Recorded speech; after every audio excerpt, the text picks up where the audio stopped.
tadi namanya? Banyak tuh saudaranya. Ada ya? Saudaranya. Satu rumah aja. Ini ceritanya dulu penggantian ini per 36 perkan satu buah. Karena rumah yang digantikan kita tuh ukurannya 6 kali 6 tipe 36. Nah, jadi kalau rumah kita luasnya 72 perkan umpama ya lah, kita dapat 2 buah plus biaya pembongkaran 7 juta sekian tadi kan per buah. Jadi kalau rumah kita satu buah ukurnya 72 perkan, otomatis kali 2 7 juta berapa tadi? Nah, itu biaya bongkar. Tapi bongkar sendiri.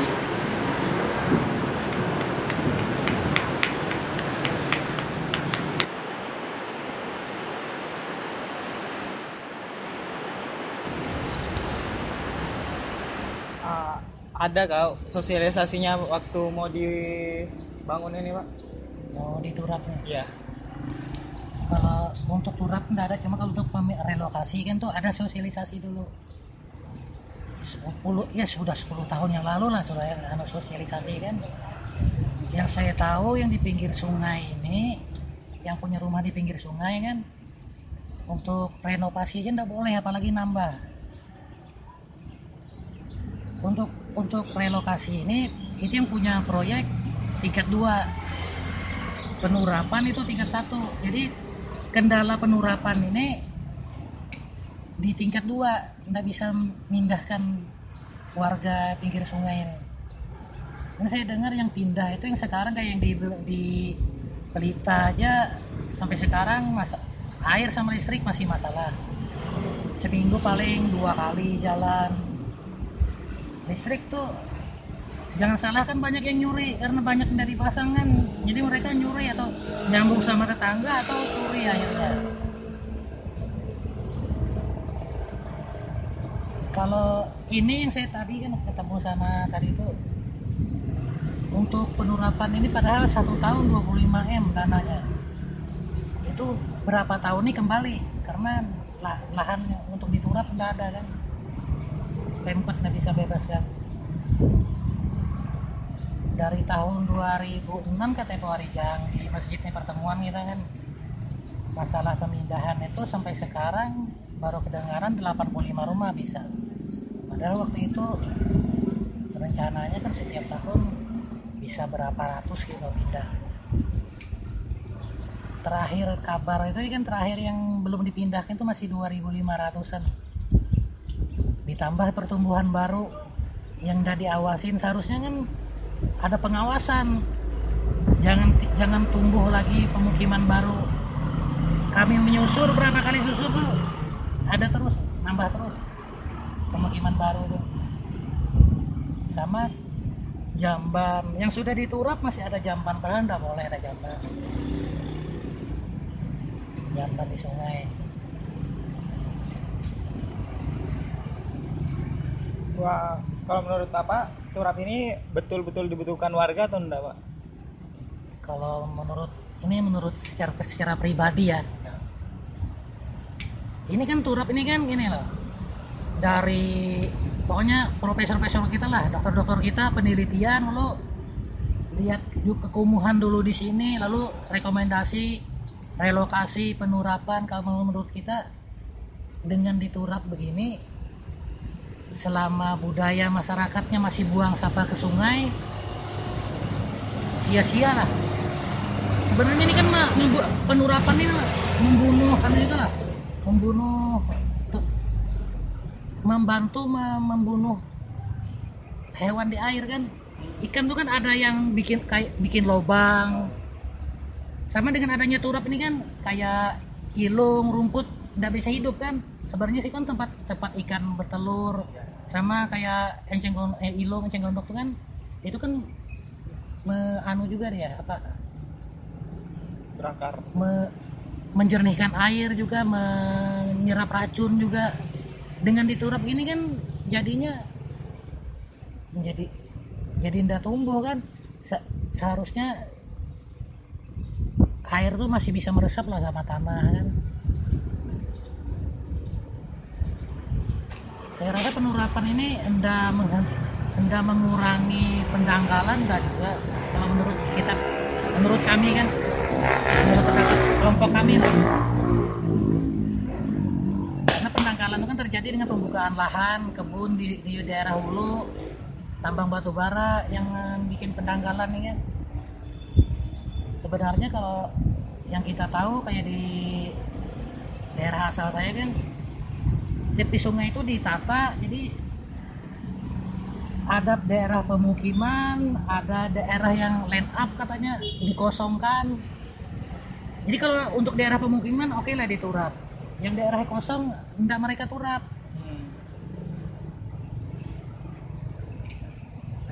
Jadi sama, seharusnya relokasi itu juga nggak perlu semua direlokasi kalau menurut kami. Kan itu menghilangkan budaya lokal. Asal usul Samarinda ini kan di pinggir sungai memang, dan dulunya menghadap ke sungai. Perkembangan selanjutnya dengan adanya jalanan lalu menghadap ke jalan. Dengan menghadap ke jalan mereka lalu pantatnya nambah kan, jadi makan badan sungai. Kalau dulunya kan menghadap sungai, nggak mungkin nambah ke sungai. Sebenarnya nggak perlu semua kalau menurut kami di relokasi. Adalah daerah-daerah yang dipertahankan bahwa dulu budaya kita begitu, cuma kalau bisa kan sapeteknya ke darat, buangan limbah air sabunnya ke darat, kan seharusnya begitu, buang sampahnya jangan ke sungai, dirubah budayanya lah. Budaya yang asal memang sudah ada, cuma lebih ditingkatkan lah budayanya.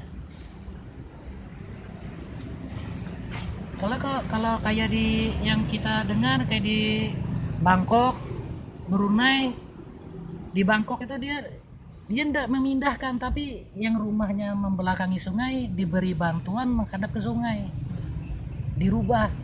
Jadi dibikinkan sapi tank satu gas, misalnya satu blok satu gang ini sapi tanknya satu, sapi tank bersama, tempat pembuangan sampahnya satu, limbahnya satu, jadi satu. Baru di pinggir sungai dikasih ruang buat parkir, cuma menata, mereka tidak memindahkan. Jadi budayanya tetap. Kalau kayak kita kan, kalau misalnya habis, budaya kehidupan di pinggir sungai kan hilang juga. Jadi kita nih, kalau menurut kami, kita itu dipisahkan sama alam. Seharusnya kita tuh menyatu sama alam, bersahabat sama alam itu. Kecenderungan kita kan jadi dipisahkan kita sama lingkungan kita.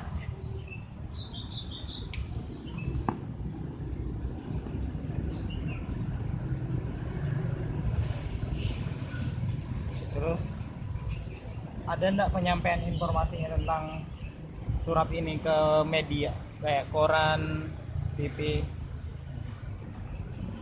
Pemerintah nyampaikannya?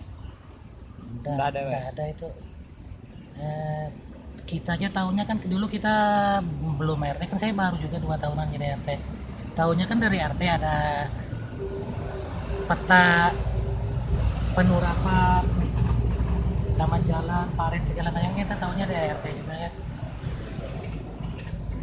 Sama kan masalah ini kan sudah direlokasi, sudah diturap, tapi warganya tetap buang. Pemerintah sudah ada perdanya, tapi sosialisasi perda itu enggak ada. Karena menurut kita enggak ada. Saya tahu karena saya RT. Warga belum tentu tahu. Sama RT kiri kanan aja belum tentu tahu. Tanya perda tentang sampah nomor berapa, tahun berapa, mungkin enggak tahu mereka. Apalagi penegakannya, sosialisasinya aja enggak ada. Seharusnya kan ya kami anggap DPR itu cuma produksi aturan. Setelah aturan diproduksi enggak dikawal. Seharusnya sosialisasikan baru laksanakan kan, baru ada efeknya. Perdanya nomor berapa itu, Pak? Nomor 2 tahun 2011 tentang masalah tentang buang sampah. Isinya dilarang membuang sampah, kayak warung, mobil harus menyediakan tempat sampah. Dilarang buang sampah di jalan, taman, parit, sungai.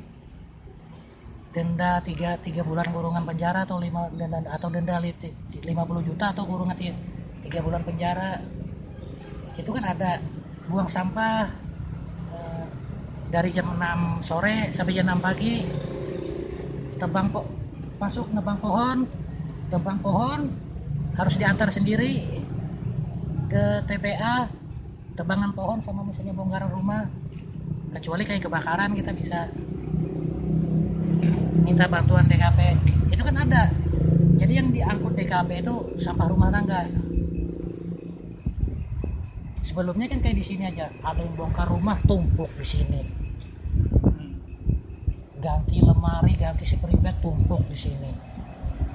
Kan karena warga memang nggak tahu kalau ada aturannya, kita juga enak negurnya kan. Ini nggak boleh. Saran Bapak buat pemerintah gimana? Kalau menurut kita sih, kalau ini kan maksudnya pemerintah kan setelah selesai relokasi penurapan dikeruk. Kalau kami yang kelompok kami ini yang kami inginkan, kita itu betul juga kan. Tapi kalau budaya warga buang sampah ke sungai itu tidak dirubah, sia-sia semua itu. Sekarang ini direlokasi, diturap, kayak dilihat di sana. Karena dulu dianggap kumuh, dianggap yang buang sampah atau orang pinggir sungai. Kenyataannya setelah direlokasi, diturap, yang pakai motor, pakai mobil buang tetap. Kan masalah budaya. Sekarang kayak di sana. Setelah diturap, dihijaukan, jadi tempat parkir, jadi tempat jualan. Cuma berganti kekumuhan tuh, cuma mengganti kekumuhan kan. Dulu dengan rumah-rumah tua, sekarang dengan jualan. Harusnya dijaga kan, dipertahankan jadi ruang publik.